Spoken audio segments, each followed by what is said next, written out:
하나님 말씀을 전하겠습니다. 오늘 이제 드디어 사도행전 28장 마지막 시간입니다. 여러분 정말 작년 한 해 우리 사도행전을 살펴보고 또 오늘까지 이렇게 이뤘는데 정말 이렇게 잘 마치게 된 것도 생각해보면 하나님의 은혜라는 생각이 듭니다.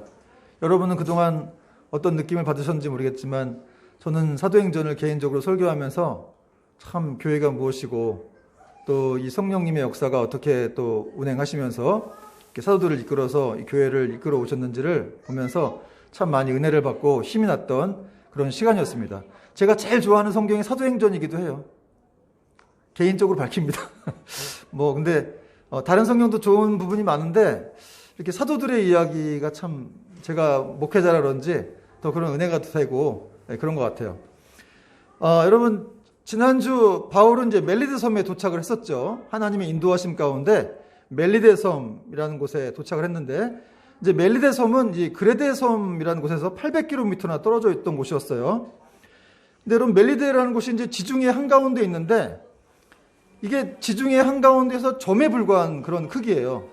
그러니까 그 드넓은 바다를 이 알렉산드리아 배가 표류하다가 이 멜리데 섬이라는 곳에 도착할 확률이 거의 없습니다. 없는데 근데 여기 도착했다는 거죠.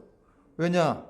바울과 그 일행들의 삶을 주관하시는 하나님의 섭리 가운데 이 멜리데 섬에 도착한 거예요. 여러분 그 드넓은 바다 가운데 그냥 그 섬이 점 하나 딱 찍혀 있는데 어떻게 다른 데 가지도 않고 표류하다가 글로 간 거죠. 여러분 이것은 하나님의 섭리였다는 거예요. 여러분의 삶에도 이렇게 그냥 우연처럼 뭐가 어떻게 이렇게 돌아가는 것처럼 보이고 그냥 이렇게 잘못되는 거 아닌가라는 생각 들 수도 있지만 하나님이 여러분의 삶을 다 이렇게 인도하신다는 거예요. 그러니까 여러분이 어디서 표류돼도 상관없어요. 그 지중해 한가운데에 그 점 같은 곳에 딱 꽂혀서 드디어 말씀대로 거기 이르게 되기 때문에 결국은 하나님의 뜻대로 되기 때문에 여러분 하나님이 여러분을 너무 사랑하지 않습니까? 우리를 사랑하시기 때문에 그 뜻대로 되는 곳에는 아무 변함이 없어서 우리는 안심할 수 있습니다. 그래서 고난이 온다 하더라도 유라굴로 광풍을 만나도 걱정할 필요가 없는 거예요. 어차피 표류돼서 그 섬에 걸릴 거니까. 그리고 여기서 이제 이렇게 여러분 멜리데 섬이란 이 멜리데가 무슨 뜻이라고 그랬죠? 멜리데? 피난처란 뜻이라고 그랬죠. 이 피난처에서 3개월 동안 잘 쉬다가 이제 다시 바울 일행을 오늘 이제 본문에 보니까 로마로 떠났다고 말씀하고 있습니다. 11절 말씀 읽어볼게요. 석 달을 쉰 거예요. 우리가 그 섬에서 겨울을 난 알렉산드리아 배를 타고 떠나니 그 배의 머리 장식은 디오스 구로라. 여러분 바울의 일행들은 이제 원기를 회복했으니까 떠나야 됐습니다. 여러분 이런 걸 통해서 우리가 이제 그리스도인으로 살면서 이렇게 살아가는 동안에 어떤 절망감 또 낙심을 겪는다고 해서 앞으로 나아가는 것을 중단해서는 안 된다는 것을 알 수가 있습니다. 여러분 절대 주저앉으면 안 돼요. 또 가야 됩니다.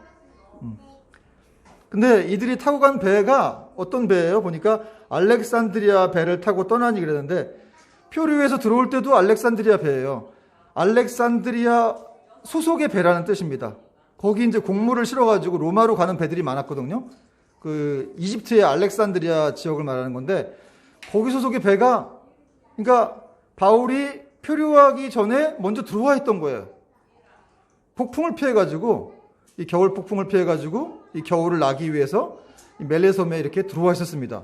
그 배를 타고 또 나간 거예요. 그러니까 여러분 이것도 하나님의 섭리 가운데 있는 사실이라고 알겠죠?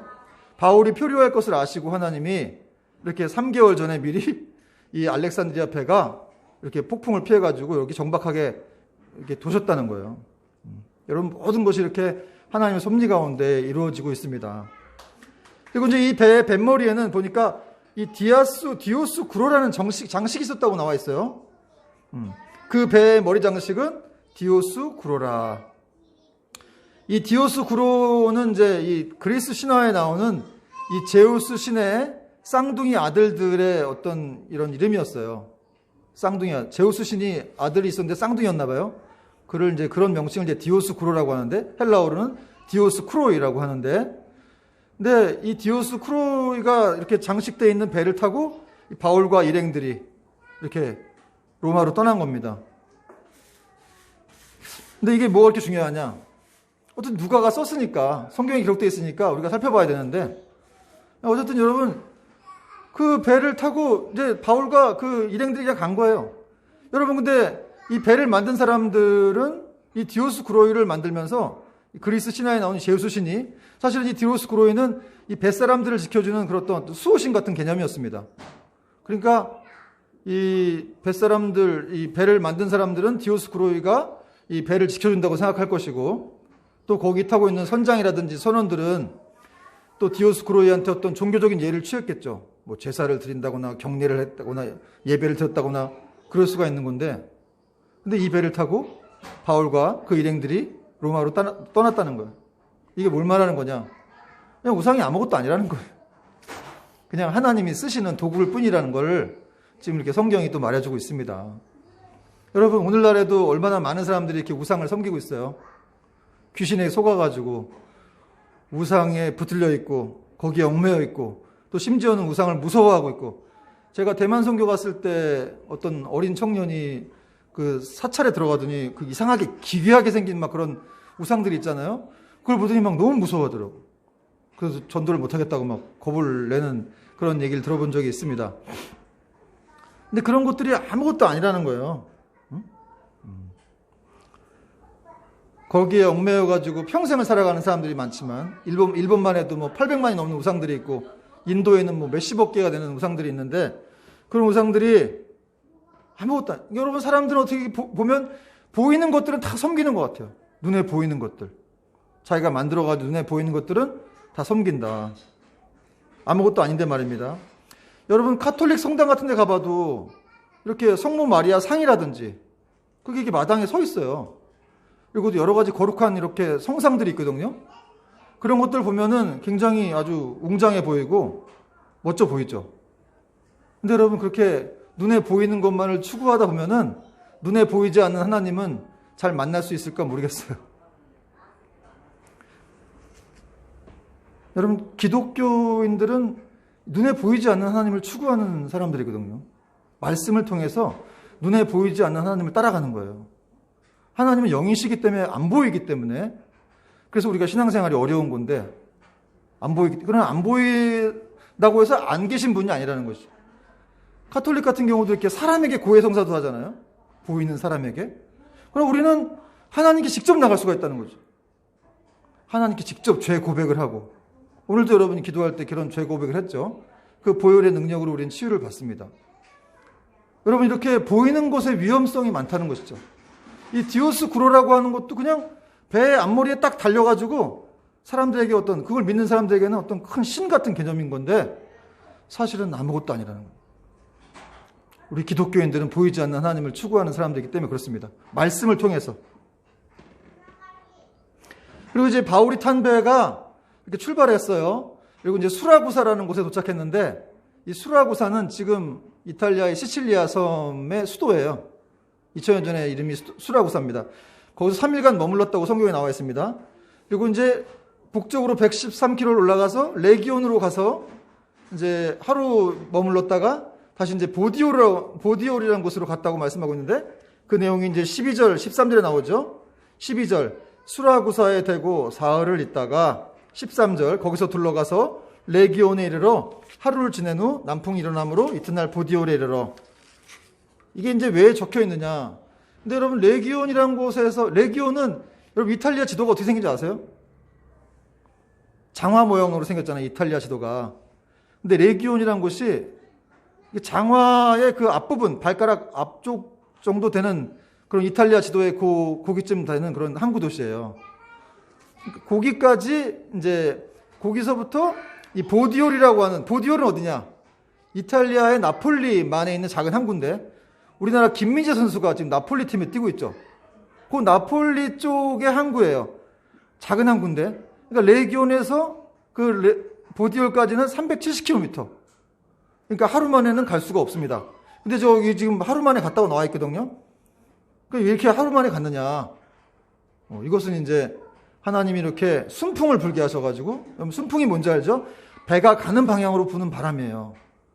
근데 그런 바람을 만나는 경우는 많지 않죠.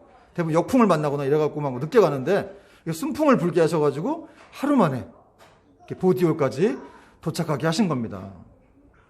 이런 걸 통해서 이렇게 바울이 지금 로마로 가는 길인데 하나님이 빨리 가게 하시려고, 어쨌든 이 영혼을 구원하시려고 하는 어떤 하나님의 그 다급한 마음들을 또 우리가 이제 느껴볼 수 있습니다. 그리고 이제 보디올이라는 곳에 갔더니 그 보디올의 작은 항구에서 바울은 그리스도인 형제들을 만났어요. 그래가지고 7일간 같이 머물게 됩니다. 14절 말씀 같이 한번 읽어보겠어요. 14절 읽어보겠습니다. 시작. 거기서 형제들을 만나 그들의 청함을 받아 이래를 함께 머무니라. 그래서 우리는 이와 같이 로마로 가니라.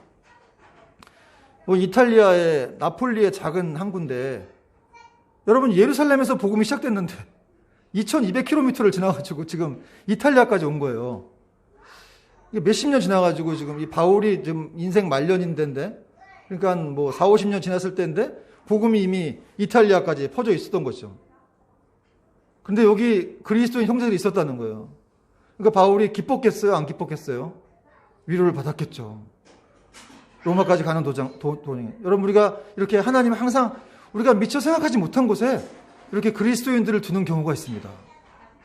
그래서 가서 비록 그들이 소수일지라도 우리는 기쁘게 그들을 이렇게 맞이하게 된다는 거죠. 근데 여기서부터 이제 보디올에서부터 이제 로마까지는 한 도보로 걸어서 한 210km를 가야 돼서, 여기서 이제 이 백부장이 좀 바울을 쉬게 하려고 했던지 이 성도들과 함께 7일 동안 같이 있어라, 이런 말을 했다는 거예요. 그러니까 사실 바울이 지금 죄수 아닙니까? 근데 죄수를 7일 동안 휴가를 또 준 거예요. 성도들하고도 있다 오라고. 그러니까 백부장이 얼마나 이 바울을 신뢰하는지를 알 수가 있어요. 그러니까 바울이 그만큼 또 신뢰를 준 사람이었겠죠.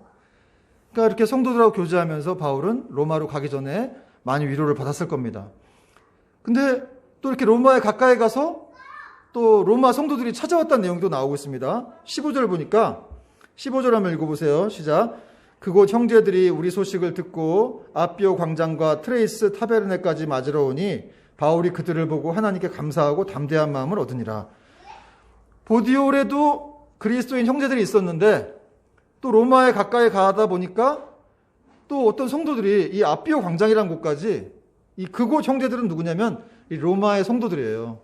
로마의 성도들이 이 아비오 광장과 트레이스 타베르네, 여기도 이 아비오 광장이나 트레이스 타베르네 같은 곳은 어떤 이런 이 휴게소 같은 개념입니다. 휴게소. 그리고 이제 휴게소로 된 시장 광장 같은 곳인데, 여기서 이제 로마로 들어가는 도로가 있어가지고 많은 사람들이 여기에 와서 사람들이 모여 있었어요. 거기까지. 근데 여기가 로마에서부터 한 70km, 50km 떨어져 있는 곳인데 로마 성도들이 여기까지 바울을 맞으러 찾으러 내려온 거예요. 로마에서부터. 여러분, 2000년 전에는 70km면 굉장히 먼 거리죠. 50km도 먼 거리인데 거기서부터 바울을 맞으러 이렇게 내려왔다는 것이죠. 이 사람들이 아마 사도 바울이 고린도에서 이제 3차 선교 말미에 이제 고린도에서 로마서를 써서 편지를 보냈는데 그 편지를 읽고 아마 이렇게 내려왔다고 생각이 됩니다. 그러니까 이 사람들이 사도 바울을 내려와서 이렇게 맞으러 오니, 이런 표현을 썼는데, 이 맞으러 오니라는 표현의 원어적인 뜻은 이게 왕처럼 맞았다, 이렇게 대사처럼 맞아들였다, 이런 뜻입니다. 여러분, 사도 바울이 죄수의 신분 아닙니까? 그런데도 불구하고 죄수를 만나러 오는데도 전혀 이렇게 부끄러워하지도 않았고, 또 그 사도 바울을 왕처럼 맞아들였다라는 것을 지금 성경이 말씀하고 있다는 것이죠. 한마디로 바울에게 아주 큰 경의를 표한 거예요. 바울이 힘이 났겠죠, 여러분?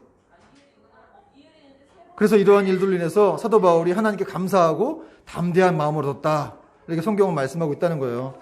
15절 후반절 보니까 바울이 그들을 보고 하나님께 감사하고 담대한 마음을 얻으니라. 여러분, 바울이 얼마나 또 기뻤을까요? 사실 지금 로마로 들어가는 길에, 로마 가면 어떻게 될지 모르잖아요. 자기가 어떻게 될지. 또 황제에게 상소문 올렸는데 그게 결과가 어떻게 될지 모르니까 착잡한 마음이 있었을 텐데, 또 로마 성도들한테 편지를 보내긴 했는데 이 사람들이 편지를 받는지 안 받는지, 거기서 또 복음이 씨앗이 뿌려졌는지 안 뿌려졌는지 몰랐는데, 많은 사람들이 지금 70km를 걸어가지고 자기를 맞으러 이 로마 외곽까지 나오니까 바울이 굉장히 마음이 기뻤던 거예요. 여러분, 우리가 어디를 가든지 간에, 이 세상 어느 곳에 가든지 간에 거기서 예수님 믿으면서 하나님을 경외하는 사람들 만나면 우리 하나님께 감사해야 한다는 거예요. 왜? 거기서 그 사람들이 막 집회 가운데 이렇게 예배 드리면서 찬양하면서 막 눈물을 흘리면서 기도할 때 우리는 용기를 얻게 됩니다. 아, 나 말고도 또 믿는 사람들이 이렇게 세계 곳곳에 있구나 라는 걸 통해서 우리가 또 이렇게 힘을 얻게 되죠. 여러분, 이렇게 외국 나가서 아니면 뭐 다른 데 가서 뭐 이런 곳에는 그리스도인이 없을 줄 알았는데 이렇게 그분들을 만나가지고 같이 예배 드릴 때 우리는 힘을 얻게 되죠. 저는 이제 일본 선교나 대만 선교를 뭐 20년 동안 넘게 갔기 때문에 그런 일들을 많이 겪었는데 정말 신기하더라고요. 일본 사람들이 이렇게, 사실 일본 사람들이 우리랑 감정적으로 좋진 않잖아요. 볼 때마다 참, 이거 전도해야 될 말이야. 그런 생각이 들 때도 있는데, 이 복음 전해 말아, 진짜 이거. 이 좋은 걸 줘 말아. 진짜 안 주고 싶다. 막 이런 생각이 들 때도 있는데, 그들이 막 이렇게 눈물을 흘리면서 기도하면서 하나님을 찬양할 때, 제 마음이 막 이렇게 너무 큰 감동이 와요. 야, 나라는 다르고 언어 다르지만, 이 사람들이 이렇게 하나님의 선택을 받아서 이렇게 또 하나님을 섬기고 있구나. 근데 신기한 게 힘이 난다는 거예요. 그걸 여러분들도 경험해 보셔야 된다. 어디 가서 외국인들이 이렇게 믿고 있는데 정말 눈물 흘리면 찬양하고 기도하는데 너무 힘이 나는 거죠. 같이 힘이 나는 거예요. 여러분, 성도 간의 존재가 그런 존재예요. 저도 여러분을 보면서 이제 힘이 나죠. 안 날 것 같아요? 여러분 보면서 힘이 납니다. 그냥 그 자체로 너무 감격스럽고, 저에게는 큰 힘이 되는 존재들이죠. 이렇게 하나님께서는 이렇게 바울이 로마에 들어가기 전에 성도들을 통해서 이렇게 또 힘을 불어넣어 주신 거예요. 바울아, 걱정하지 마라. 너 지금 마음이 착잡하지? 내가 너하고 함께하고 있어. 너 말고도 여기 성도들 많아? 너 두려워하지 마. 내가 이미 많이 씨 뿌려놨어. 여러분, 엘리야도 자기밖에 안 남았다고 죽겠다고 그랬죠. 여러분, 엘리야 같은 사람이 850대 1로 이 갈멜산에서 어떤 바알 선지자들하고 싸워서 이겼는데 나중에 이세벨이 한마디 했다고 그냥 확 주눅 들어가지고 죽기를 구했죠. 하나님께. 날 죽여달라고. 나밖에 안 남았으니까 나 좀 죽여달라고. 그랬더니 하나님 뭐라 하셨어요? 너 말고 바알에게 무릎 꿇지 아니한 7,000명이 더 있다. 여러분, 우리는 우리밖에 안 보이는 것 같은데 사실은 하나님께서 이렇게 하나님을 잘 믿는 사람들을 심겨 놓은 거예요. 그 사람들은 누구냐? 다 우리를 돕는 사람들이죠. 여러분이 여차여차해서 위기에 처한다? 그럼 그 사람들 통해서 하나님이 여러분을 돕는 거예요. 그러라고 그 사람들 이렇게 세워놓으신 거죠. 아니면 그 사람들과 같이 예배를 드리면서 우리가 힘을 얻거나 어떤 그런 존재들입니다. 드디어 이제 바울은 로마에 들어갔습니다. 갔더니 어떤 병사 한 명을 이렇게 붙여가지고 바울은 혼자만 따로 있게 했어요. 16절 말씀에 그렇게 나오는데, 우리가 로마에 들어가니 바울에게는 자기를 지키는 한 군인과 함께 따로 있게 허락하더라. 드디어 여러분, 바울이 로마에 들어갔어요. 너무나 가고 싶어하던 로마. 거기에 들어갔습니다. 근데 바울은 비록 죄수의 신분이었지만 감옥에 감금된 것은 아니었고, 이렇게 병사 한 명과 다른 곳에서 따로 지낼 수 있도록 이렇게 또 허락이 됐던 것 같아요. 그러니까 가택연금을 당한 거예요, 한마디로. 근데 로마 병사하고 이렇게 쇠사슬로 같이 이렇게 묶여 있었어요. 그러니까 이제 외출을 못 하는 거죠. 이런 상황에서 살고 있었는데. 그러니까 바울을 만나려면 사람들이 이렇게 찾아와야 되는 거예요. 이 바울이 로마에 들어갔다는 이 말에 대해서 이 16세기 아주 유명한 목사님이신 매튜 헨리라는 목사님이 이런 주석을 했어요. 이제 바울의 여행은 막을 내렸다. 그는 여전히 죄수의 신분이었다. 그는 로마를 구경하기 원했으나 도착하자마자 간수장에게 인도되어 그곳을 구경할 수 없었다. 얼마나 많은 위대한 사람들이 왕관을 쓰고 승리의 개가를 울리면서 로마에 입성했던가. 그러나 사실상 그들은 그 세대의 악질 연병과도 같은 자들이 아닌가. 그러나 여기 한 선한 사람이 불쌍한 포로로서 쇠사슬에 묶여 로마에 입성하고 있다. 우리는 이 사건을 통해서 우리의 자만심을 이 사람과 더불어 영원히 떨쳐버릴 수 있는 충분한 계기로 삼아야 하겠다. 여러분, 무슨 말인지 알겠어요? 이렇게 로마에 입성한 장군들이나 이런 사람들 많잖아요. 아주 크게 화려한 스포트라이트를 받으며 들어갔는데 정작 아주 이 하나님 앞에서의 중요한 사람 사도 바울은 쇠사슬에 묶여가지고 초라한 모습으로 들어갔다는 거죠. 정작 이 사도 바울이라는 사람이 더 스포트라이트를 받고 들어가야 되는데 그렇지 않고 쇠사슬에 묶여가지고 아주 초라한 모습으로 로마에 입성했다는 것을 지금 이 매튜엘이라는 목사님이 주석을 했어요. 그러면서 뭐라고 하냐면 이런 사건을 통해서 우리의 자만심을 이 세상과 더불어서 영원히 떨쳐버릴 수 있는 충분한 계기로 삼아야 하겠다. 좀 어려운 내용인데 어쨌든 여러분 우리가 겸손한 마음을 가져라 이 말입니다. 이렇게 뭐 세상의 어떤 영광을 추구하지 말고 이런 위대한 사도 바울 같은 사람도 이렇게 쇠사슬에 묶여가지고 초라하게 거길 들어갔다는 거예요. 로마를. 그러므로 하물며 우리 같은 사람들이 뭐 어떤 영광을 기대하느냐. 하나님 앞에서 그것이 영광이 아니다. 오히려 바울과 같은 이런 겸손한 모습을 가져야 된다. 이런 얘기를 하는 겁니다. 그리고 이제 바울은 가택 연금 상태에서 뭐 했겠어요?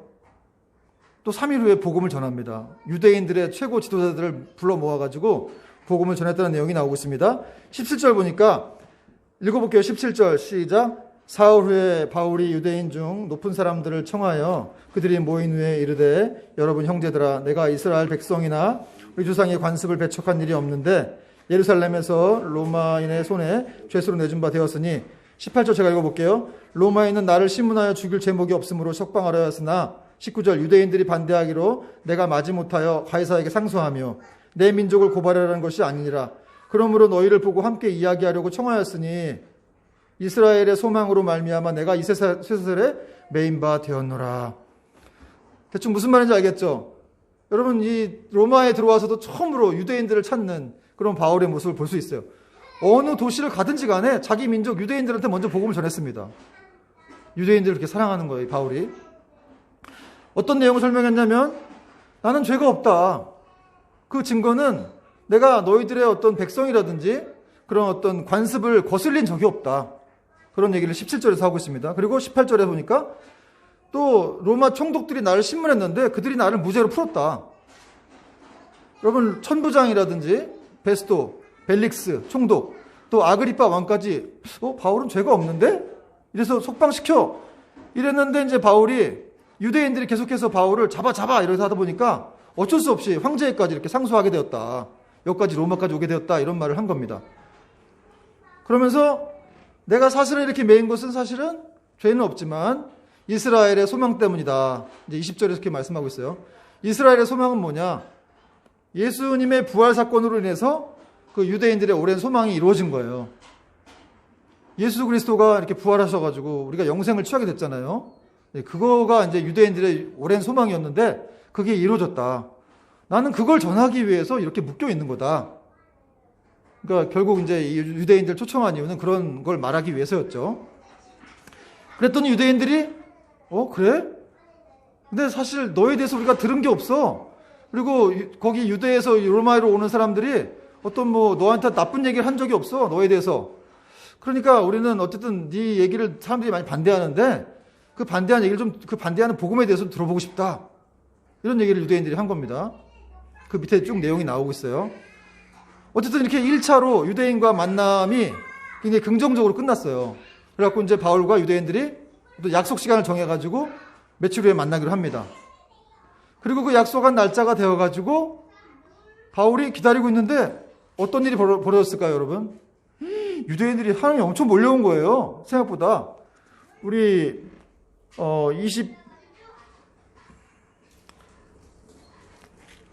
22절인가 23절 읽어봅시다. 시작.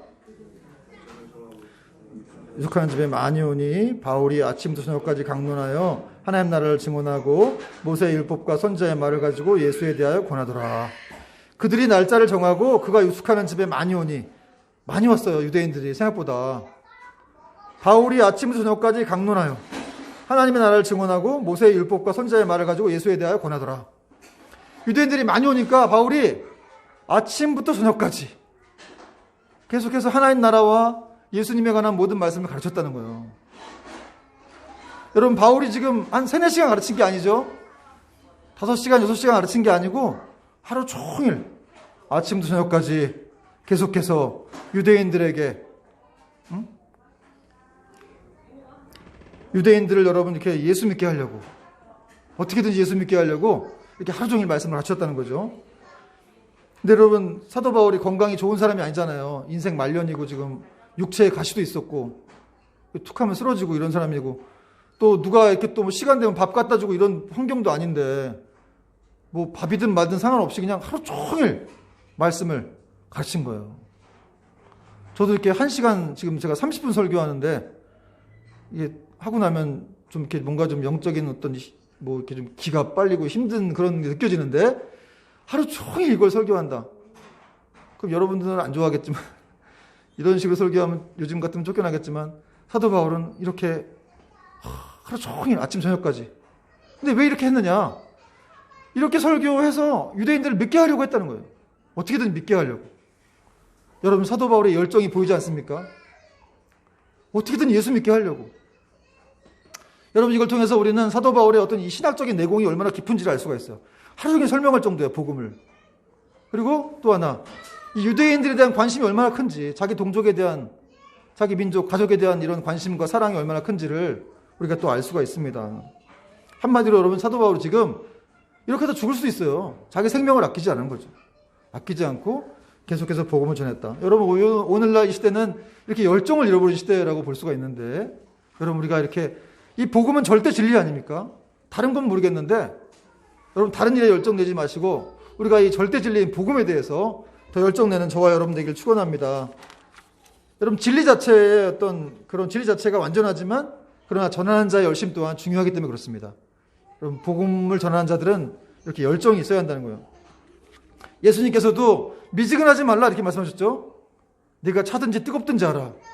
미지근하면 내가 너를 토해내리라. 이런 말씀을 요한계시록에서 하신 적이 있습니다. 예수님이 제일 싫어하시는 건 뭐냐? 미지근한 신앙이에요. 참 미지근한 신앙들 참 많은데, 어쨌든 여러분, 우리가 좀 이렇게 불이 될 수 있도록, 뜨거운 열정을 가진 사람이 될 수 있도록 여러분 성령님께 구해야 됩니다. 그때 하나님은 우리에게 허락해 주신다는 거죠. 바울이 말씀을 마치자마자 두 부류로 갈라졌다 이렇게 말씀하고 있어요. 24절과 25절 보니까 그 말을 믿는 사람도 있고 믿지 아니하는 사람도 있어. 25절, 서로 맞지 아니하여 흩어질 때에 바울이 한 말로 이르되 성령이 선지자 이사야를 통하여 너희 조상들에게 말씀하신 것이 옳도다. 26절, 일렀을 때 이 백성에게 가서 말하기를 너희가 듣기는 들어도 도무지 깨닫지 못하며 보기는 보아도 도무지 알지 못하는도다. 바울이 말씀을 가르치고 마치자마자 두 부류로 나눠졌어요. 믿는 사람도 있고 안 믿는 사람도 있고. 근데 여러분, 이거는 뭐 바울의 전 사역 동안 굉장히 있었던 일이죠. 어떤 사람은 말씀을 믿기도 하고 어떤 사람은 안 믿기도 하고. 그래서 이제 사도 바울이 이사야서의 어떤 선지서를 이렇게 그 말씀을 인용해가지고 너희들이 이렇게 하나님 말씀을 들어도 전에도 듣질 않는구나 라는 그런 말씀을 인용하면서 너희들이 마음이 다쳐가지고 이렇게 마음이 다쳤기 때문에 눈으로 보아도 볼 수가 없다 이런 말씀을 전했습니다. 근데 여러분, 신기한 건 뭐냐면 같은 장소에서, 지금 이렇게 동일한 장소에서 말씀을 똑같이 들었는데 어떤 사람은 왜 믿음이 생기고 어떤 사람은 안 생길까요? 똑같이 동일한 공간에서 복음을 들었는데 어떤 사람은 믿음이 생기고 어떤 사람은 안 생겼어요. 그 이유는 사도행전 13장 48절에 나와 있는데, 거기 무슨 말씀이 있냐면 하나님께서 영생을 주시기로 작정된 자들은 다 믿더라. 영생을 주시기로 작정된 자들은 다 믿더라. 그러니까 영생을 주시기로 작정된 자가 있다는 거예요. 그런 사람들은 그 말씀을 듣고 기뻐했어요.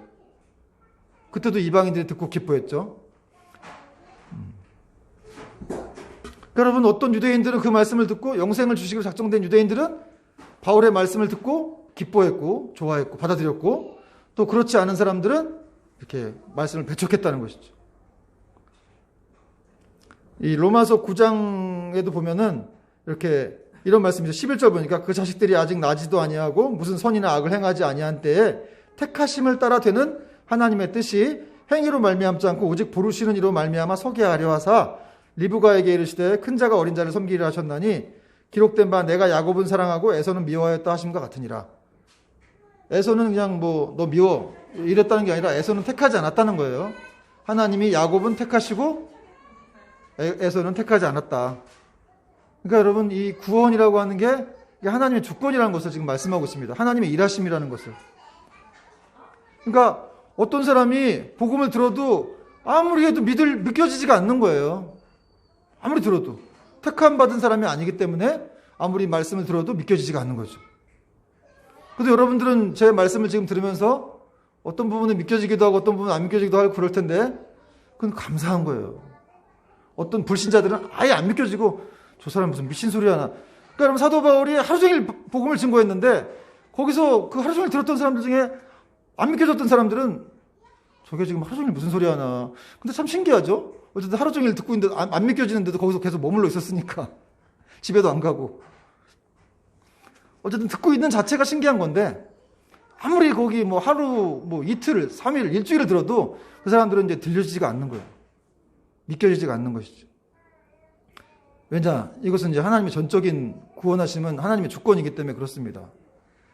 여러분, 우리 교회에 오는 것도, 이 교회에 오는 것도 여러 가지 모양새로 오죠. 뭐 어떤 경우에 뭐 먹을 걸 많이 줘가지고 교회를 가는 경우도 있고, 어떤 예쁜 자매가 있다 해서 교회를 찾아가는 경우도 있고, 또 뭐 우리 조정민 목사님처럼 이렇게 이것들이 새벽에 뭐 하나 이렇게 보려고 이렇게 잠입 취재해가지고 막 특별새벽 기도 몇천 명씩 가니까 이제 뭐 하나 보려고 이제 취재차 들어가가지고 있다가 예수님을 믿게 되고. 어쨌든 여러 가지 이제 방법이 있지만 그러나 이렇게 하나님이 택하셔가지고 거기 앉아가지고 예배를 드리고 눈물을 흘리고 찬양하고 하는 것은 다 성령님의 역사라는 것이죠. 여러분, 이거는 세상에서 가장 큰 축복이에요. 이건 뭐 수백억을 준다고 해도 이게 변화가 됩니까? 사람이 변화가 안 되는 것이죠. 어떻게 해도 믿음이 생기는 거예요. 어떻게 해도 믿음은 안 생기지만 그러나 하나님의 은혜 가운데 그것이 이제 하나님의 선물이라고 말씀하고 있는데 그 선물을 우리가 받아서 이렇게 이 자리에 앉아 있고 이렇게 말씀을 듣는 사람이 되었다는 거예요. 여러분, 우리가 뭐 어떤 걸로 인해서 마음이 아프고 힘이 들지 모르겠지만 우리가 하나님 자녀가 됐다는 것만으로도 여러분은 진정한 성공자입니다. 승리자라는 사실을 믿으시기 바랍니다. 자, 이제 마지막으로 사도행전은 이 두 구절을 끝으로 이제 대단원의 막을 내리게 됩니다. 우리 같이 한번 30절과 31절을 읽어볼까요? 시작. 바울이 온 이태를 자기 셋집에 머물면서 자기에게 오는 사람을 다 영접하고 하나님 나라를 전파하며 주 예수 그리스도에 관한 모든 것을 담대하게 거침없이 가르치더라. 여러분, 사도 바울이 가이사라에 있을 때도 2년 동안 구금되어 있었는데 여기 로마에 와가지고 또 2년 동안 이렇게 또 감금되어 있었어요. 근데 그럼 낙심할만도 하잖아요. 근데 다행히도 이렇게 사람들을 만날 수가 있어가지고 바울이 뭘 했느냐. 자기를 찾아오는 사람들을 다 예수님을 전했다는 거죠. 하나님 나라를 전파하며 예수 그리스도의 복음을 담대하게 거침없이 전했다. 오늘 설교 제목이 뭐예요? 담대하게 거침없이 가르치더라. 여러분, 이 사도 바울이 자기를 찾아오는 사람들, 뭐 높은 사람이든 낮은 사람이든, 높은 사람이라고 해서 사도 바울 두려워하지 않았습니다. 낮은 사람이라고 해서 그 사람들을 부끄러워하지 않았습니다. 또 유대인이든 이방인이든 다 찾아오는 사람들을 다 영접했다. 그들을 맞이하고 그들에게 진정한 소망, 사랑을 주었죠. 복음을 주었다는 거예요. 복음을 알려주었습니다. 그것도 담대하고 거침없이. 이 거침없이라는 말은 어떤 이 법적으로 방해를 받지 않고 이런 뜻입니다. 그러니까 로마 당국이 사도 바울이 2년 동안 복음을 증거하는 거 알았겠어요? 몰랐겠어요? 알았는데 그냥 내버려 뒀다는 거예요. 참 신기하죠? 이것도 하나님의 섭리예요. 그러니까 2년 동안 담대하게 그냥 거침없이 막 복음을 증거했던 것이죠. 그리고 또 이 기간에 사도 바울이 이게 에베소서, 빌립보서, 또 골로새서 등을 저술합니다. 우리가 읽고 있는 성경들을 지금 이 기간에 다 이렇게 쓴 거예요. 그러니까 여러분, 하나님의 인도하심 가운데 이렇게 쓸데없는 시간이라는 건 없다는 것을 알 수가 있습니다. 지금 사도 바울이 가이사라에서 9년, 2년, 몇 개월, 또 여기서 2년, 총 4년 몇 개월 감금돼 있었는데 활동하는 사람인데 이 사람이 감금돼 있으니까 얼마나 답답했겠어요? 이렇게 쓸모없는 시간이 어딨나 이런 생각이 들 수도 있었겠지만 그러나 쓸모없는 시간이 아니었습니다. 자기를 찾아오는 사람들을 찾아가지 못하면 찾아오게 하는 거예요. 그래서 복음을 전하고 또 거기서 남는 시간에 성경을 써가지고 사람들에게 읽게 하고 모든 것이 합력하여 선을 이루었음을 알 수가 있다는 것이죠. 말씀의 결론인데요. 여러분, 드디어 예수 그리스도의 복음은 마침내 로마로 들어오게 되었습니다. 물론 바울이 도착하기 전에도 이 로마에는 성도들이 있었죠. 그런데 바울이 이렇게 2년 동안 갇혀 있으면서 말씀을 막 전파하면서 더 이렇게 확장적으로 이렇게 복음이 전파되게 되었다는 거예요. 로마에. 이제 복음이 가야 할 곳이 어디입니까? 이 세상의 교두보 로마와 연결된 땅끝이죠. 각 나라와 각 족속들입니다. 그쪽으로 복음이 퍼져야 한다는 거예요. 그리고 이 역할을 감당 우리라는 것이죠. 이 사도행전을 지금 설교를 듣고 있는, 그리고 이 사도행전을 앞으로 계속 읽게 될 그런 모든 성도들이 바로 그 역할을 감당할 주인공들이라는 거예요. 여러분, 성령님은 이 사도행전을 통해서 우리에게 말씀하고 계십니다. 세상 끝날까지 복음을 들고 이렇게 예수 그리스도의 복음을 들고 땅 끝까지 나아가라. 그런 책임을 너희가 가져라. 이런 말씀을 하고 있다는 거예요. 그리고 그렇게 나아가게 될 때 어떤 세상의 세력이라든지 나라와 어떤 사람들도 그 구원하는 복음의 어떤 확장을 막을 수가 없습니다. 하나님이 하신 일을 어떻게 막겠어요? 여러분, 예수님께서 언제 오신다고 하셨어요? 이 세상의 복음이 다 전파될 때 예수님이 오신다. 그런 말씀에서 성경을 하고 있습니다. 성경은 말씀하고 있습니다. 여러분, 예수님이 오실 때가 이제 멀지 않았어요. 우리는 아무 생각 없이 살 때가 있지만, 그러나 항상 우리는 깨어 있어서 예수님이 곧 오신다라는 생각을 하고 우리는 살아야 되죠. 그래서 지금 사도행전이 28장으로 끝나지만, 그러나 우리는 이 사도행전을 이어받아서 우리 삶 속에 사도행전 29장을 써내려가야 한다는 거예요. 여러분, 2000년 전부터 지금까지 기독교 역사가 이어져 내려오면서 사람들이 사도행전의 역사를 계속 써내려갔어요. 그래서 지금 많은 교회가 지금까지 2000년 전부터 지금까지 교회가 쇠퇴하지 않고 지금도 이렇게 많은 교회가 있지 않습니까? 여러분, 복음은 생명력이라는 거예요. 잡초와 같은 생명력입니다. 결코 꺾이질 않아요. 여러분이 복음에 붙잡혀 있는 한, 우리가 그리스도의 자녀로 살아가는 한 우리의 생명력은 결코 줄어들지 않습니다. 그리고 이 일은 우리 혼자가 아니라 하나님의 영이신 성령님께서 함께 하시기에 이것은 가능하다는 거예요. 그러니까 우리가 이 일을 어떻게 해요? 사도행전에도 여러분 베드로, 야고보, 요한, 사도 바울이 있지만 그 사람들이 한 겁니까? 그 사람들을 도구로 쓴 성령님이 하신 일이죠. 누구 만나게 하시고, 어떤 기적이 일어나게 하시고, 큰 지진이 일어나서 또 옥토가 열리게 하시고, 죽은 사람 살아나게 하시고, 그런 하나님의 역사가 있었기 때문에 그런 힘을 가지고 이 사도들이 이 하나님 나라를 일고 갔다는 것이죠. 여러분, 이 인생길은 혼자 가는 길이 아니라는 거예요. 이제 우리는 좋든 싫든 성령님과 함께하는 길을 가게 되는데, 여러분, 이것만큼 축복이 없다는 거예요. 우리 인간이 얼마나 연약해요. 연약해. 당장 1시간 앞도 알 수 없는 그런 연약한 인간들이지만 우리 성령님의 인도하심을 따를 때, 그 말씀을 따라갈 때 우리는 복된 길로 갈 수가 있습니다. 여러분, 우리를 택하신 그 하나님을 찬양합시다. 그 하나님께 영광을 돌립시다.